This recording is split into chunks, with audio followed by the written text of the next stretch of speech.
This cylinder that I'm going to play for you is a reproduction cylinder made in plastic, but it's a 2-minute cylinder.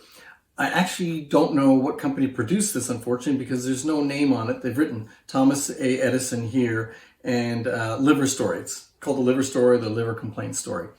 And what this was in 1900, Edison's chief recording engineer, Walter Miller, coaxed Edison into telling a short little story on cylinder. It was never issued. It was a privately made cylinder that Miller kept for himself. And then a few years later, he made celluloid copies of it and gave a few away. And that's how we ended up with it. So it's an okay cylinder. I think you're going to have trouble hearing a lot of what Edison is saying in it. But take my word for it, it's really not that funny a story in the end. So, okay, let's hear it.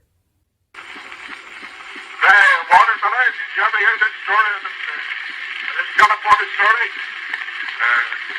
About 25 years ago, a man from Boston who was a furniture dealer had a very bad case of liver complaint.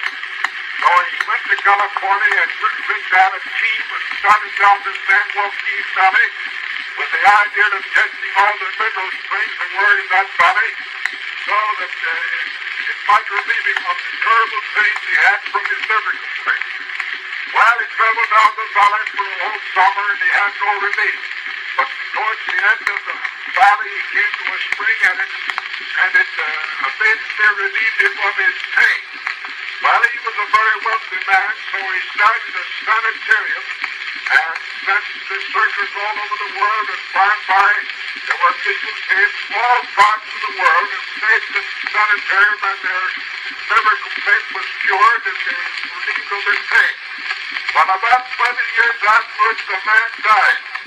And at the coroner's inquest, they had to take his liver out and kill it with a club.